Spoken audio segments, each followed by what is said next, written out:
We all dream of a better life. Yet most of us wake up stuck in the exact same reality. They say, what you think about, you become. But if that's true, why do so many fail?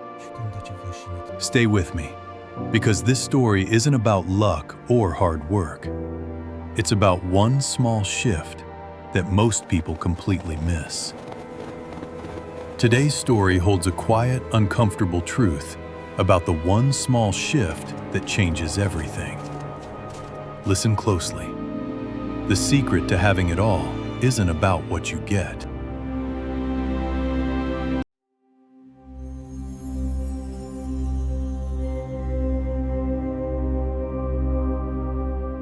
Imagine a brisk morning in downtown Chicago. The kind where everyone is rushing, heads down, clutching warm coffees, trying to escape the cold. On one busy corner, right outside a towering glass office building, sat a man named Arthur. Arthur had been on that corner for years. Every day he sat with a worn cardboard sign and an empty cup, asking commuters for change. He survived entirely on the fleeting pity of strangers. Most walked past him, absorbed in their busy lives. Some would drop a quarter into his cup without making eye contact. One Tuesday, the morning rush was at its peak. Arthur noticed a man stepping out of a sleek black car. This man, let's call him Julian, wore a sharply tailored coat and carried an aura of absolute purpose. Arthur watched him approach and thought, if I ask this man, surely he has enough to spare. He could easily give me a 20. As Julian walked by, Arthur extended his weathered hand. Spare $1 for a man who has nothing, sir? He asked, his voice trembling in the freezing wind. Julian stopped. The crowd continued to flow around them like a river. He didn't reach for his wallet. Instead, he looked at Arthur, for a moment longer than usual. How long have you been here? Arthur hesitated. Years. Julian gave a small nod, then asked quietly, and in all that time, has anything changed? Arthur blinked, completely startled. In all his years on this lonely corner, no one had ever asked him that. People either ignored him or threw money at him. I'm homeless, sir, Arthur replied, genuinely confused. I don't have a warm bed, let alone anything to give. I survive because people help me. I have nothing. Julian didn't argue. He simply said calmly, maybe that's the problem. A brief pause. If nothing changes, maybe it's not just the world ignoring you. Arthur froze.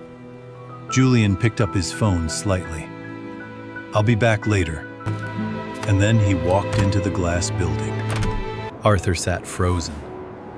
Not from the harsh wind, but from the weight of what he had just heard. At first, he felt irritated.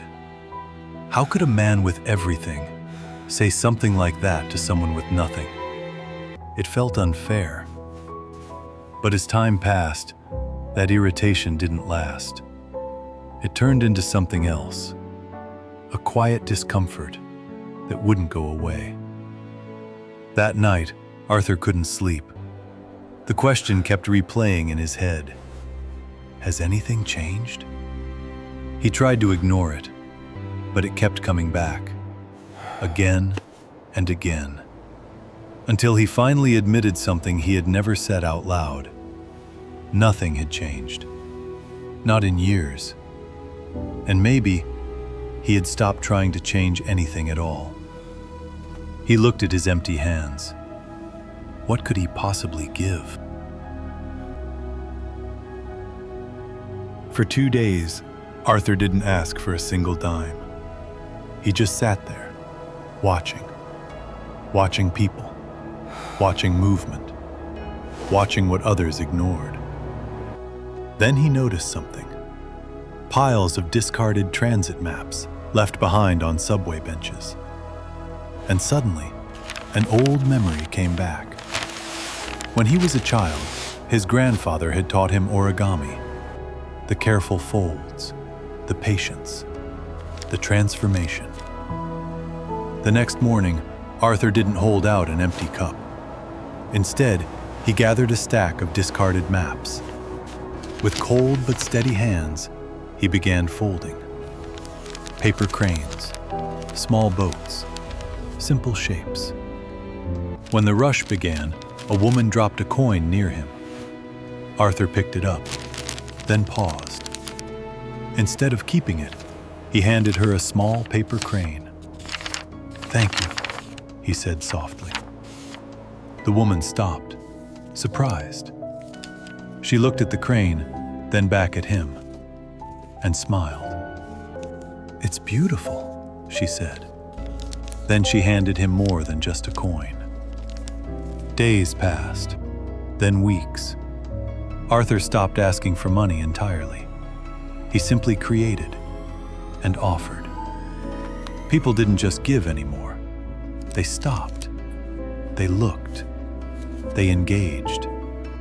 And slowly, something changed. Arthur realized something he had never understood before. He wasn't being ignored. He had just been invisible.